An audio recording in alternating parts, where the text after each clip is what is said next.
রাত ৯টায়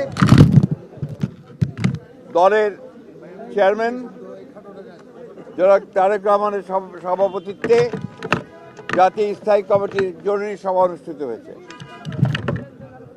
এই সভায় জাতীয় স্থায়ী কমিটি ইতিমধ্যেই আমাদের দলের গঠনতন্ত্র অনুযায়ী